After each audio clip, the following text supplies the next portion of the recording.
sens dubte serà una nit excepcional, una nit única, perquè hem de pensar que per primera vegada hi ha possibilitats reals de que un president afroamericà arribi a la Casa Blanca. Albert Elfa, des de Chicago portes 3 anys seguint el pols diari de la societat nord-americana. Creus que realment hi ha possibilitats d'assolir un canvi a la Casa Blanca? Jo el primer de tot que volia dir és que passi el que passi, res tornarà a ser com abans.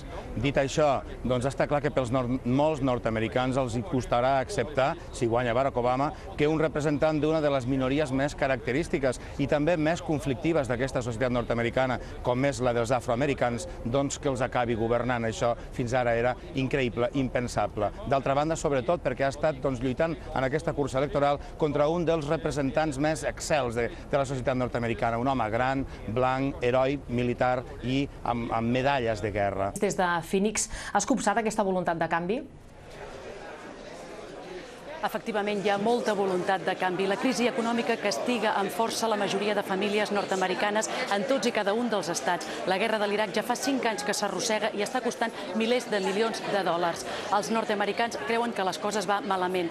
Una enquesta de Gallup diu que el 91% dels nord-americans estan descontents i volen canviar les coses. Hi ha molta atenció posada en el vot hispà, que és la minoria més gran dels Estats Units, així que parlem amb Antoni Bassas, que és a Califòrnia, San Francisco en concret, perquè allà és on hi ha més població d'hispans. En aquestes eleccions podrien ser decisius, a més, en diversos estats de l'oest, oi, Antoni?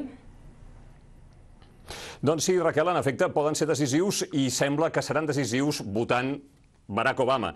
I és que els llatins tenen molts problemes econòmics, molts s'han quedat a l'atur, sobretot a la construcció, d'altres han firmat hipoteques escombraries i estan a l'aigua fins al coll i en general creuen que Obama redistribuirà millor la riquesa.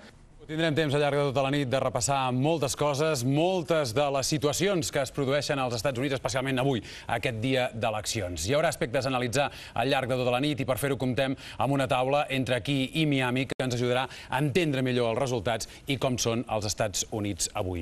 Jo per obrir foc, senyors, tindrem tota la nit per anar parlant, però m'agradaria per començar, Martí, que ens parlissis d'aquestes enquestes que donen guanyador a Barack Obama. Ens les hem de creure? Les enquestes, evidentment, estan fetes amb una correcció bastant envejable i, en tot cas, parlem sempre de mitjanes d'enquestes. I quan diem que té 7 punts d'avantatge, és una mitjana que n'hi ha algunes que donen, per exemple, a Barack Obama 12 o 13 punts i altres que donen 3 o 4 punts. Estem parlant d'una mitjana d'enquestes. Per tant, ja amb això ja prenem una certa distància. Sembla ser que els Estats Units tindran abans un president negre que una dona. Si ens ho creiem, sí. La veritat és que no em sorprèn massa. Jo només vaig pensar en la possibilitat d'una dona durant el 2007, perquè durant 12 mesos consecutius Hillary Clinton avançava a Barack Obama més de 20 punts per mes. Va arribar el 3 de gener a Iowa i les coses es capgiren, ja com tots sabem, i en unes primàries que realment un dia guanyava un dia guanyava l'altre. Sempre havia pensat que abans seria un home afroamericà que una dona, perquè és que el sistema americà, el sistema polític americà és un sistema molt tancat. Només cal veure les xifres de dones que estan a les cambres del Capitol. És un 17%, gens comparable al nostre país, inclús a la mitjana dels països europeus. Sense crisi, Obama tindria tantes possibilitats de guanyar? Sens dubte, la crisi econòmica, el daltabaix que hi ha hagut a Wall Street i que s'ha esmicolat cap a la base social, cap al problema de molts ciutadans de veure embargada la seva casa, de perdre la seva feina, és, sens dubte, aquesta crisi econòmica una clau d'aquestes eleccions. No podem sostreure aquesta realitat. Sempre que hi ha hagut crisi econòmica és una constant històrica, hi ha canvi d'administració, de color de l'administració dels Estats Units. Això no vol dir que ara també hagi de ser així. Anem cap a Miami, a Florida. Joaquim Roy, la comunitat llatinoamericana és la més nombrosa del país. Es decantarà per Obama? Sí, jo crec que sí. Jo crec que això està clar. Les enquestes i les expectatives del país i del reste de la població. D'acord, doncs el que passi aquesta nit està clar que se segueix minut a minut a tot el món i també, evidentment, a Barcelona. Els nord-americans afincats a Catalunya segueixen la nit electoral en un acte organitzat per l'Institut d'Estudis Americans i el Consolat. Xesco Reverter és allà i ens podrà explicar quin ambient s'hi respira. Xesco, hi ha més tendència demòcrata o republicana aquí? L'ambient aquí és clarament demòcrata. De fet, el Consolat fa com cada 4 anys un simulacre d'elecció, ja pràcticament a tothom que hem vist votar ho feia pel tàndem Obama-Biden.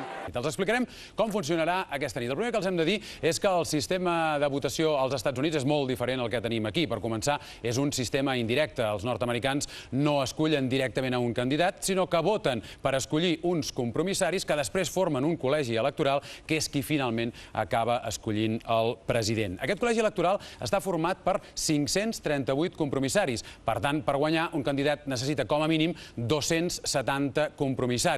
No oblidin aquest número, 270, perquè en el moment en què un dels dos candidats assoleixi aquesta xifra, doncs podrem dir que ja hi ha president als Estats Units. Com ho anirem seguint? Com anirem sabent quins compromissaris s'emporta cadascun? Doncs ho farem amb aquest mapa. Un mapa on, com veuen, estan marcats tots els 50 estats en què es divideix el territori nord-americà, més el districte de Colúmbia, que és la capital, Washington, que té entitat pròpia també aquesta nit electoral. Com veuen, a cada un dels estats li correspon un número determinat de compromissaris. És en funció de la seva població. El qui en té més és Califòrnia, que aporta 55 vots al col·legi electoral. El candidat que guanya en un estat, encara que només sigui per un vot, s'emporta tots els compromissaris d'aquell estat. Ho anirem representant en el mapa i també en un marcador. Un marcador que ara apareixerà a les seves pantalles i on anirem contínuament actualitzant els resultats que vagin sortint o que ens vagin arribant dels Estats Units. Però aquesta nit no només es decideix això, es decideixen moltes altres coses. Raquel Sans, la llista és llarga. Doncs sí, és llarga. Comencem justament pel contrapès al poder de la Casa Blanca, que és el Congrés dels Estats Units. Es renoven les dues cambres. La Cambra de Representants es renova en la seva globalitat, els seus 435 membres, i així ho fa cada 2 anys, de fet. D'altra banda, es renova un terç del Senat, la cambra de més prestigi, de pes, té capacitat de veto en temes tan sensibles com la política exterior, i els demòcrates mantenen una ajustadíssima majoria. 49 senadors demòcrates, 49 republicans i 2 d'independents que habitualment donen suport als demòcrates. L'objectiu, arribar a 60 senadors, insistim que no serà fàcil, per trencar la minoria de bloqueig en aquesta cambra. Però no només hi ha això, hem de recordar que també hi ha eleccions en 11 estats on escolliran governadors, que és la figura més important de l'estat, perquè se'n facin una idea. Hem de pensar que ha estat trampolí cap a la presidència de molts candidats. No només això, renoven també milers de càrrecs legislatius, estatals, locals, com xèrif, jutges de pau i un llarguíssim etcètera. I a més, molts ciutadans són preguntats també, com comentava Antoni Bassas, per preguntes sobre aquest any, sobretot temes socials, sobre si s'han de prohibir, per exemple, els avortaments o els matrimonis entre homosexuals o si s'han d'impulsar les energies renovables.